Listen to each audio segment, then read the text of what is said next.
everyone, I'm Kaluna, and welcome back to Screenshots. Danganronpa is one of my favorite video game series of all time, along with the Persona series and the Zero Escape series. One of the things I enjoyed most about it was that from one game to the next, it continued to surprise me. Especially after the first game's success, the players had some idea of what to expect in each of the upcoming titles, yet with each one it managed to subvert our expectations in a way that worked within the world of the games. Just how was it that these games managed to keep surprising its players in new and fun ways without becoming boring or predictable? Well, in order to discuss that, I'll have to start at the beginning. Of course, there will be spoilers for all of the games and the anime, so be warned. I really love these games, and I want to make sure everyone gets a chance to play through them if they can. But in order to talk about them fully, I will need to spoil them. So, if you haven't played them, go do that and then come back and watch this video. I promise I won't be mad. Okay, everyone ready? Let's dive into how the Danganronpa series subverts its audience expectations. Danganronpa 1. Setting up the tropes. As the first game in the series, it has the least amount of work to do in terms of surprising its audience. Most likely, if you're starting up the game, you have a general idea of the plot. A group of high school students are forced into a killing game run by an evil teddy bear robot named Monokuma. The high school the students attend is Hope's Peak Academy, a prestigious school whose student body is made up of ultimates, people who are the best at one particular hobby. These can vary in specificity. On the one hand, there is the ultimate baseball player. On the other, there is the ultimate biker gang leader. There is one normal person who is entered via a lottery dubbed the Ultimate Lucky Student, who is our protagonist, Makoto Naegi. He serves as the audience surrogate, the average person who, by pure chance, has been thrust into this world of incredibly talented people. Makoto arrives at the school but feels woozy, fainting and waking up inside a classroom, and eventually stumbling upon the rest of his class. Monokuma introduces himself as the headmaster of the academy, telling them that they are all there to participate in a killing game. The school has been locked down and there is no means of escape besides the killing game. In order to graduate, someone needs to kill someone else and get away with it. Anytime someone is killed, a trial will be held to determine who is responsible. If the person who did it can convince everyone else to vote for the wrong person, they win and can leave. However, if they are found out, they too will die, going through a punishment. Naturally, no one wants to commit a murder right out, so Monokuma has to create incentives to pressure them, such as threatening their friends and family, or threatening to spill their worst secrets. Makoto befriends Sayaka, who knew him from when they were kids, as they investigate the school and try to find a way out. Sayaka is set up to be our main companion character at first, until the first murder occurs and we see that the victim is Sayaka. Makoto is upset, but that gets compounded after the investigation, where he finds out that Sayaka died after she tried to kill someone else, and her plan had involved framing Makoto for the crime. The game continues with more and more incentives forcing people to kill one another. Meanwhile, Makoto and Kyoko, his actual companion for the game, are slowly piecing together the circumstances for their imprisonment. Monokuma has to provide a victim for them to investigate when they finally band together for real, and this begins a series of events that unravels the mystery of the academy and throws all the characters for a loop. First, they find out that the killing game is being broadcasted to the outside world, yet somehow the police or military cannot rescue them despite that. Next, they discover that the victim Monokuma created, Mukuro Ikusaba, had been masquerading as one of the other students trapped in there, Junko Enoshima. Monokuma had killed Mukuro early on in the game, and preserved her body in case they needed a victim. The one controlling Monokuma, therefore, was the real Junko Enoshima, the true mastermind of the killing game. It is revealed that she had wiped the memories of her classmates, and they actually have been attending the academy for 2 years now. Makoto and the others attended Hope's Peak for a year before the biggest, most awful, most tragic event in human history happened, and the school was turned into a shelter. The students willingly chose to remain in the school. The world fell into chaos and ruin after the tragedy. Junko was the leader of the group responsible for the tragedy, Ultimate Despair, and infiltrated Hope's Peak prior to it as part of her plan. Together with Mukuro, her twin sister, Junko killed the school's headmaster and removed her fellow students' memories to enact the killing game plan. She planned to broadcast it in order to remove any hope from the survivors. The students of Hope's Peak, the ultimate talents, falling to murder would make the rest of the world crumble. Junko didn't count on Makoto's strength of will, however, leading Kyoko to dub Makoto's true ultimate ability as the Ultimate Hope. Makoto becomes the Ultimate Hope, confronting Junko's power as Ultimate Despair. Makoto and the remaining students manage to stop Junko, and she commits suicide, warning them that the outside world is all just despair. The game ends with the group choosing to leave the academy, but we don't see what the outside world looks like. Instead, we see Monokuma is still kicking about, despite Junko being dead, leaving it open to having a sequel. So the first game sets up the Ultimates, the killing game, and the battle between hope and despair, one of the main themes of the games. It also provides a few twists to the story, the switched identities, the memory loss, and the students originally having chosen to live within the academy. The game purposefully ends with an open ending. Was Junko lying about everything? Was the world really fall into despair? And why can Monokuma still move around without Junko? Danganronpa 2: Turnabout Expectations. As the first of the sequel games, Danganronpa 2 sets to play with some of the tropes from the first game and use them to toy with the players. You play as Hajime, another person attending Hope's Peak Academy, but he doesn't remember what his talent is. His class is led by a different stuffed animal, Usami, who tells them that they are on a school trip for Hope's Peak Academy, and the classroom unfolds to reveal a tropical island. It isn't long before Monokuma arrives on the scene, taking over the trip and forcing the students into another killing game. They won't be able to leave the island without murdering someone. Right in the beginning of the game, Monokuma flat out tells you that your memories at Hope's Peak Academy have been stolen, and uses that as the first motive to try to get someone killed. He also mentions there is a traitor amongst you, again, another twist in the first game that wasn't revealed until halfway through. We also take note of surveillance cameras and monitors long before Monokuma arrives, reminding us of the revelation about the killing game being broadcasted to the world. One of the characters in the game is Byakuya, one of the survivors from the first game. However, he is significantly fatter than we last saw, and he has no memory of the first killing game, though that could be due to the memory loss Monokuma mentioned. The player knows that something is up in regards to Byakuya being here, but the characters within the story do not.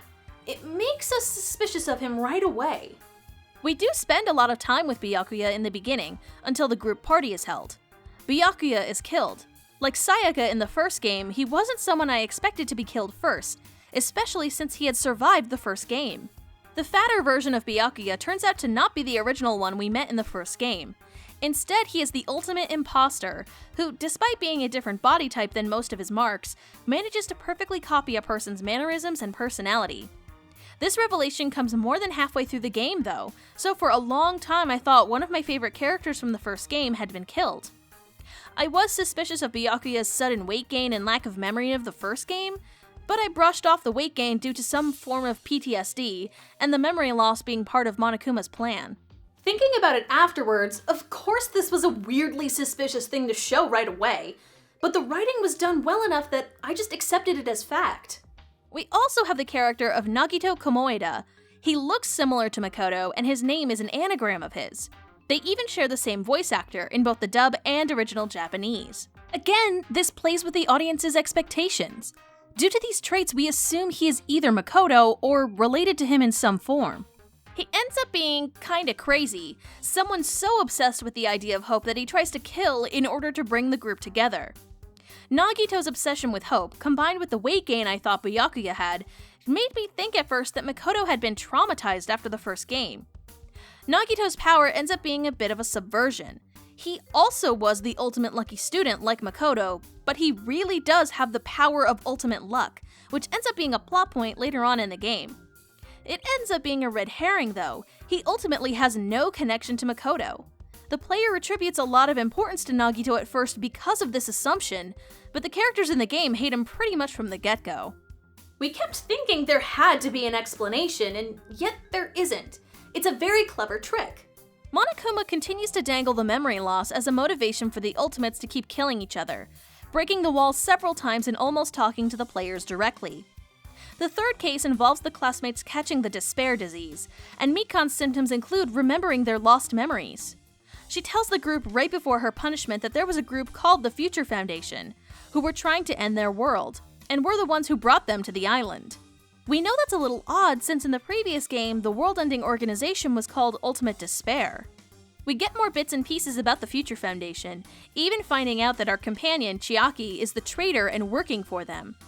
After her punishment, Hajime begins to break down, and we begin to see signs that the world around us is not real.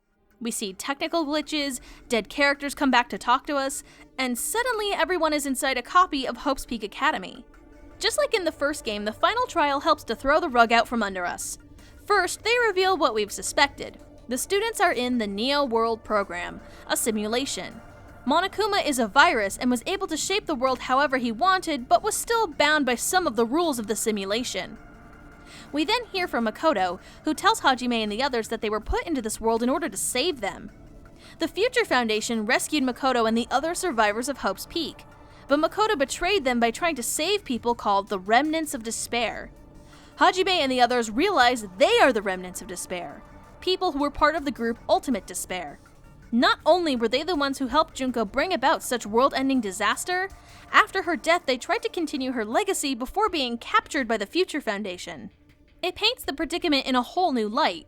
Unlike before, where Makoto and his friends were placed in the killing game, Hajime and his friends were put into the program in order to try to save them, to restore them to their former personalities before being used by Junko. Of course, Monokuma was able to screw up the program and use it for the Mastermind's benefits, but who is the Mastermind this time? Makoto tries to convince the group to press the graduate button to leave the virtual world, but that turns out to be a trap. This isn't the real Makoto. The Mastermind used a fake Makoto to try to trick Hajime and the others into leaving under their terms. But who is Monokuma being controlled by? None other than Junko Enoshima, or that is, an AI version of her. It explains why Monokuma was still able to move around at the end of the first game. Presumably the AI Junko was still working through Monokuma. Junko tells the group she changed the graduate function. Originally, only the ones who were still alive now would wake up in their original bodies. But Junko says no, in fact she plans on resurrecting all your dead friends. You have no choice but to press graduate. If you try to pick any other option, it keeps you in a loop. However, once you do decide to press it, the real Makoto appears before you, telling you that Junko lied, unsurprisingly. Your dead friends won't be resurrected. Junko instead plans to insert a version of herself into each of the people who died to create more of her ultimate despair. Makoto managed to put in a shutdown sequence as a failsafe. However, it means that their memories from the Neo World program won't transfer over, and they will revert back to their former selves, making it difficult for Hajime to decide what to do. The hardest part for him is the thought of losing his memory of Chiaki, who was revealed to be an NPC in the virtual world. In order to use the shutdown sequence, more than half of the students needed to press both buttons. But with most of the class dead, Makoto, Kyoko, and the real Byakuya were forced to hack into the game to assist. This was Junko's trap all along, to lure in the Future Foundation members. The penultimate twist she reveals is to Makoto. He believed that the Remnants of Despair were put into this virtual world without their choice. But actually, Junko reveals they willingly got captured to put themselves and the AI Junko into the virtual world to spring the trap. We've had a double whammy with twists. The first game revealed that the participants chose to be in the school but were forced into the killing game. Now we see that they willingly chose both, since they are the villains and willing to serve Junko's plans. In particular, Junko had a lot of help from Izuru Kamakura, who everyone recognizes as the name of the founder of Hope's Peak Academy, who was deemed the ultimate Hope, who had acquired many talents. Hajime was experimented on until he was transformed into another Izuru Kamakura, another person whose ultimate ability was talent itself. Junko somehow broke his spirit and made him part of Ultimate Despair. The only reason Hajime has his original personality back now is due to the virtual world. If the shutdown occurs, he will then become Izuru Kamakura again. Hajime has a battle with himself, not sure what to do, until Chiaki appears before him to help him. Whether it's really her or just his memory of her, it gives him strength to overcome his despair and choose to shut down the game once and for all. The others join him, shutting down the virtual world and stopping AI Junko for good. Back in the real world, Makoto talks with Byakuya and Kyoko, who say that Hajime and the others surprised them by choosing to remain on the island to try to help wake up their sleeping friends, showing that they are beginning to recover from their traumas and might somehow remember some of the events of the virtual world. Like the end of the first game, we don't know the whole story. Kyoko mentions the tragedy is still taking place and they have much to do. And while the survivors are trying to wake up the others, it's likely they'll never be able to waken them. It's not a perfect ending, as the other 10 students aren't awake, but at least they aren't dead like the participants in the first game. This sequel game teases the players by throwing in tons of hints and Easter eggs relating to the first game in an attempt to make you unsure about the state of the world, the fake Byakuya, Nagito being so similar to Makoto, etc. It takes some of the twists that it set up in the first game, but throws them at the player straight away. They tell you up front about the memory loss, and use that as a dangling plot thread. It has the characters mention how ridiculous that is, mirroring players' reactions from the first game about how absurd it is. Plenty of times the game purposely tries to assign importance to things that only the players will recognize as important. For example, the password for the final stage being 11037, a clue from the first game, only is seen as important by the players due to seeing it before. It manages to avoid a common trope seen in sequels, it just being the same thing as the first game. There are times when it purposefully imitates the first game, though with the reveal of Junko as the mastermind that helps to explain why it felt so similar to the first Killing game. I think the game significantly improved a lot in terms of characters. I felt this class was overall more tolerable and had more interesting and nuanced character relationships. The most interesting twist was the reveal that the class was part of Ultimate Despair. Most of the characters acted really good, and the majority of the killings that took place were less black and white. Teru was trying to stop Nagito. Peko was avenging a murder and protecting her master. Mikon was reverted back to her Ultimate Despair personality. Gundam and Nekomaru willingly sacrificed themselves to save the group. And Nagito believed he was destroying the remnants of despair with his overly complicated death. Due to having more likable characters and slightly more noble motives for killing, it makes the revelation of their Ultimate Despair status all the more gut-punching. Out of all the games, the second one is my favorite, particularly for this reason. Danganronpa 3. It's always been Junko. After the success of the first two games, the story for Hope's Peak concluded in an anime, acting as a sort of Danganronpa 3. It was split into two arcs.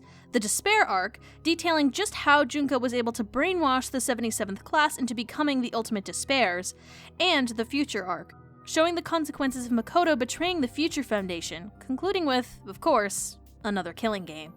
Most of the Despair arc's purpose is to fill in the gaps for some of the story that was told to Hajime and the others. The first year that the 77th class spent in the academy, how Hajime was in the reserve course and turned into Izuru Kamakura, showing the gruesome murders of the student council, and showing just how Junko managed to brainwash the class into becoming Ultimate Despair. My favorite part was the relationship they created between the Ultimate Imposter and Ryota. The Imposter never really got to show off what he was really like when he wasn't pretending to be Byakuya, so creating that friendship was a really solid move into making him more of a whole person. The most surprising part of the series was the presence of a real-life Chiaki. We previously had no inkling AI Chiaki was based on a particular person, so her being there was a real surprise. However, her death, combined with the brainwashing programming, is what turns the others into Ultimate Despair. The AI version of her from Danganronpa 2 was created by everyone's memory of her. She even had a friendship with Hajime before he was turned into Kamakura, mirroring the deep friendship Hajime has with the NPC version of her. The Killing game taking place in the Future arc is not orchestrated by Junko, but instead by the leader of the Future Foundation, Kazuo Tengan. He is trying to do the opposite of what Junko did. He wanted to inspire Ryota, the ultimate animator, to use his animation's brainwashing techniques to force the world into falling to hope, particularly after his techniques were used by Junko to brainwash everyone into despair. Despite Junko not being involved in this Killing game, it still always comes back to her in some capacity. Kazuo is trying to reverse what Junko did to the extreme. Hope is no longer the good thing in this situation. The Future arc helps to wrap up the Hope's Peak Academy storyline. We finally get to see the outside world's current situation. We see the battle between hope and despair conclude. And we find out what happened to the 77th class when they all turn up, awake, and return to normal. Besides concluding the storyline, it cements one thing very clearly. Junko Enoshima's presence is still felt throughout the whole thing, long after she's been dead. This becomes especially important in V3. Danganronpa V3. What's real versus fiction? When V3 came out, it was claiming that it was a brand new game still within the series, but the anime served as the conclusion to the Hope's Peak storyline. There would still of course be nods to the first two games, but here we were supposed to be starting fresh again. And this was one of the cleverest games I've played, just in how much of the writing knew its audience and expectations. The first sequel game had a fairly easy time of it, because it really only had a few set of tropes that it needed to throw in your face. Now with 2 main games, a spin-off game, and an anime to conclude it, there was a lot more that people were expecting to happen with this game. 2 mostly just reversed a lot of the setup scenarios. The Students of Hope are really despair. They chose to participate willingly in the game. Everyone was still alive at the end, except for Chiaki, of course. V3 had a much trickier situation. How much do they homage? How much do they copy? What possible twists could they throw in that wouldn't feel overused or too odd even for this series? Well, by getting the player more actively involved in writing the story. The second game had hints and nods that it was recognizing that the player was in control of the situation, but V3 takes that concept and really rolls with it, particularly in the last trial. But first, the setup. Like 2, it takes some of the reveals from the end of the previous games and throws it in the audience's face right away. All of the characters undergo a transformation sequence and are granted their ultimate abilities. Then it restarts the prologue all over again with these new clothes and abilities. Right from the get-go, we begin to ask questions. First and foremost, is this like Hajime's situation, where regular people were granted these abilities? But as we go through the game, it begins to make us doubt that through the use of the flashback lights, a device that allows characters to regain lost memories, again letting us know right away that there's been memory tampering. It hints that these ultimates chose to forget their abilities and pretend to be average students due to something called the Ultimate Hunt. With each trial, the students get granted more flashback lights that help to fill in the gaps of their memories. A world-ending disaster, a project to select students to go into space to save the human race, and Monokuma somehow intercepting them to make them participate in a killing game. As we play through the game and get to know the characters more, there's an ever-present nagging at the back of our heads. This all feels too familiar. We see the same kinds of patterns with the murder sequences, again, which is incredibly suspicious. Trial 1. Someone dies unexpectedly due to their believed importance, and it is a botched murder attempt. 1. Sayaka was our companion and childhood friend, who tried to kill Leon and set up Makoto, but was killed by Leon instead. 2. Byakuya, who at the time we assumed to be the same one from the first game, is killed by Teru Teru, who was trying to kill Nagito. 3. Kaede, the initial protagonist of the game, kills Rantaro in an attempt to kill the mastermind, but Rantaro is innocent. Kaede ends up not actually having killed Rantaro after all, but her shot missed, and the mastermind killed Rantaro to frame Kaede. Trial 2. The kill involves a secret getting out. 1. Mondo kills Chihiro when he believes that his secret about his brother's death will be revealed. 2. Peko kills Mahiru due to her knowing the one responsible for Fuyuhiko's sister's death and not reporting her to the police. In addition, Peko's secret relationship to Fuyuhiko is revealed in the trial. 3. Kirumi kills Ryoma when she remembers her past and deems Ryoma the person to kill due to him killing someone before. This happens as a result of her getting Ryoma's secret motivation video. Trial 3. Always a double murder, and the one responsible reveals a previously hidden personality. 1.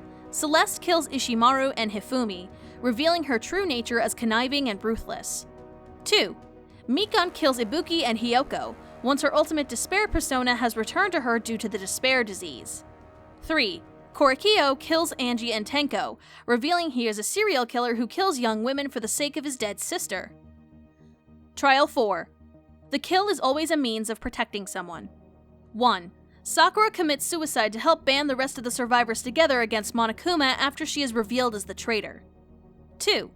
Gundam and Nekomaru willingly sacrifice themselves as victim and murderer when Monokuma traps everyone in the building until a murder occurs. 3. Gonta kills Miu because he believes that a mercy kill is the best way to save everyone, after learning that the world has ended and to save Kokichi from Miu's murder plot. Trial 5. There is always a hidden identity aspect. 1. Who was Mukuro Ikusaba? Determining the victim. 2. Who was the traitor? Determining the killer. 3. Who was killed, Kokichi or Kaito? Determining both killer and victim. There's a lot about V3 that makes it feel like it is just copying a lot of the tropes from the previous games just for the sake of it, rather than trying to subvert them like the second game did. The first time I played through it, I felt almost disappointed by it, though I tried to dismiss that idea as I was playing through it. The characters themselves also made me think this. A lot of them felt like just carbon copies of previous characters. The cast from 1 and 2 felt very unique, but V3 had a lot of them that felt inconsequential. For example, Kurumi felt like just another Peko. Miu felt like both Toko and Genocider Jack combined into one, and Himiko felt like Hiyoko, though admittedly a much more developed version of her. I couldn't figure out what was really missing, what made these characters so different from the previous casts. I figured that the gained abilities might be responsible for that, but I had no idea just how far that went. We begin to get a series of revelations, one right after the other, each being subverted by another, then another. The Earth was hit by a catastrophic meteorite storm, which created a virus that was wiping out most of the population.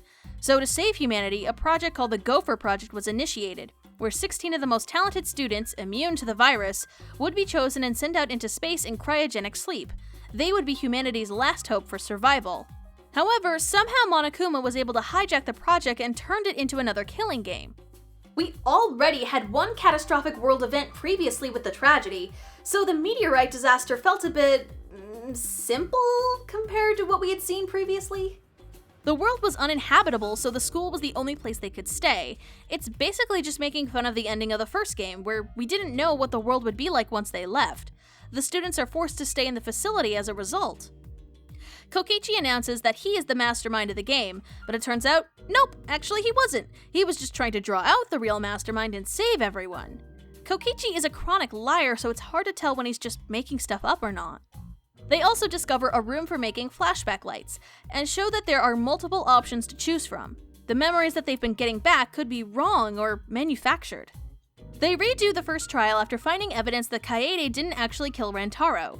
The one who killed him, and therefore the mastermind, is revealed to be Tsumugi.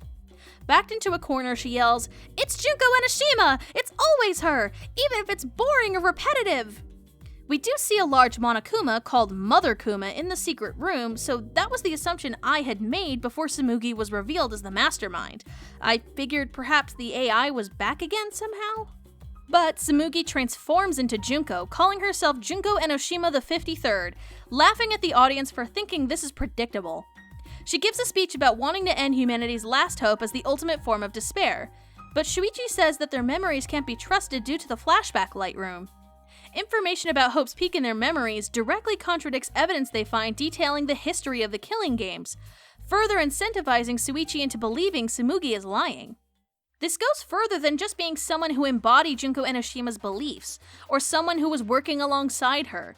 It turns out that Tsumugi can only cosplay fictional characters, revealing that Hope's Peak Academy, the Killing Games, Jabberwock Island, all of it is in a fictional world called Danganronpa.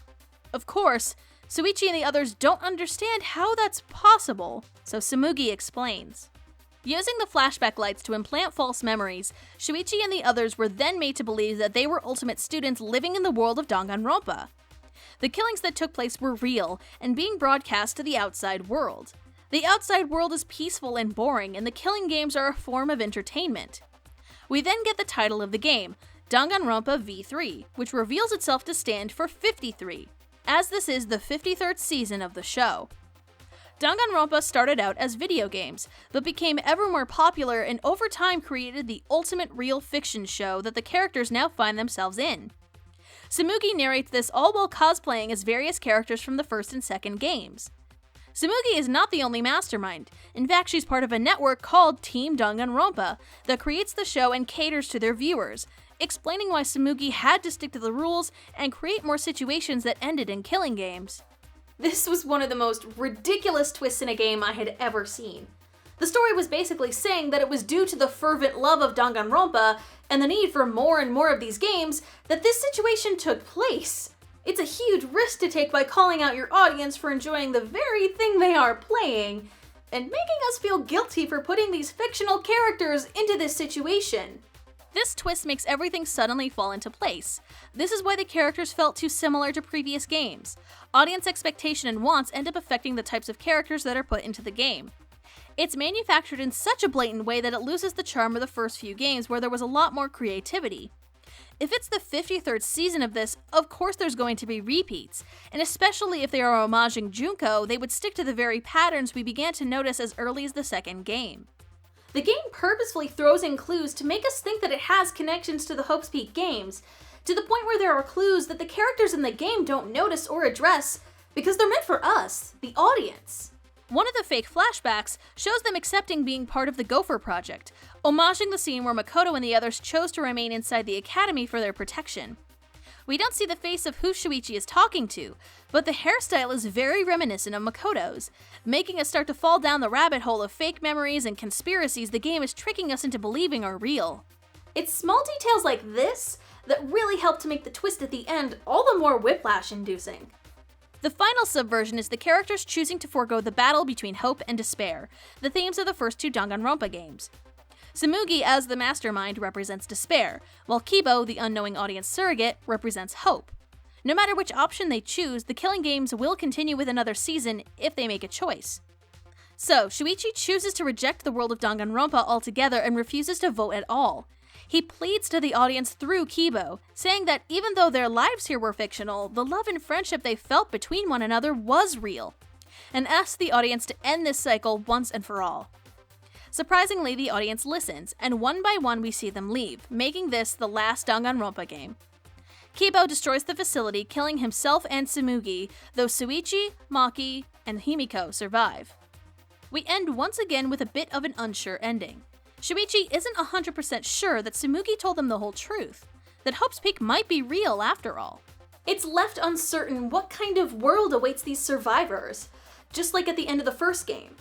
However, it seems pretty clear that this is the end of the Danganronpa games, at least for now. Conclusion. As each game builds on the previous one, the writing works to keep the audience on its toes, presenting endgame twists from previous games at the beginning of the next one, to let you know that the writers were well aware of them, and wanting to remove that as a surprise twist as quickly as possible. The first game plays with the idea of the characters being somewhat unreliable, as they learn that the world around them has been manipulated and they cannot account for decisions they made themselves. We set the stage for the battle between good and evil, between hope and despair. The second game starts to take in the audience's expectations and use them as part of the storytelling. Very early on, we see hints of the world being a simulation, but as we're playing a video game ourselves, we generally tend to not think about it. Once we learn about the Neo World program, suddenly those early intro video game graphics and glitches make a whole lot more sense. We also get an inverted look at the Killing Game, the situation originally being a way to heal those who were made to be evil, and realizing that all along we've been playing as the villains from the first game. The third game takes all the expectations from the first two games, but keeps it relatively low-key up until the very end of the game, luring the player into a false sense of security. It makes us think we are smarter than we actually are, thinking we know all the twists and turns and have a general idea of what is to come. The fact that the writing makes us, the person playing the game, almost the villain for playing it, takes the feeling we got from the second game and increases it tenfold. It reminds me of some of the storytelling from Undertale, where the player takes on a life of their own within the world of Undertale itself. The reveal that Danganronpa is a fictional show is so out of left field that it works perfectly, and it helps to serve as commentary for fan expectations. How would we feel if real people were becoming characters within a Killing Game? The third game breaks the mold set by the first two games by asking us to stop the cycle of hope and despair. What we've spent so long seeing the battle between, suddenly we stop to look at it closely and realize that real life isn't one or the other, but a mix of both. The first game set up the side of hope, the second set up the side of despair, and the third breaks away from both to create a middle ground. It serves as a great way to conclude the games, warning us that if the games were to continue, then they would lose a lot of what made them great in the first place. I'd rather have 3 great games than 53 terrible, predictable sequels. So, what do you guys think of Danganronpa? Which game was your favorite? Do you think V3 served as a good ending to the series? Or were you hoping to see more from the world of Danganronpa? Post your thoughts and comments below, for although the battle of hope and despair might be over, the battle against the YouTube algorithm is constant. Let me know if you'd like me to cover other video game series like this, or to do more videos on Danganronpa. Thanks for joining me, and I'll see you in the next video. Bye!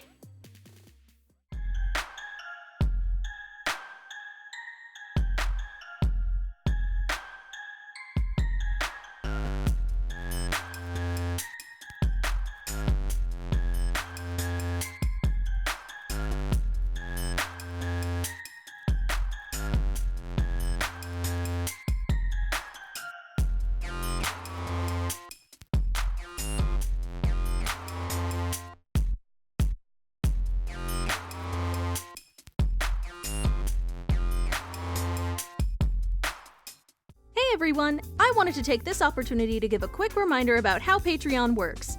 It's a website that allows you to pledge a certain amount of money per month to your favorite content creators, allowing us to actually make a career out of this. Depending on how much you pledge, you get a variety of rewards in exchange. Some of my rewards for you include having your name in the credits, joining my Discord chat room, and getting early access to my videos. Or, at the highest tier, you can even choose something for me to review. Every little bit counts, so even if you can only do $1, that really builds up over time and helps me to make this show even better. Thanks for your support, and I'll see you in the next video. Did you really think this was over? Don't forget to like, comment, and subscribe!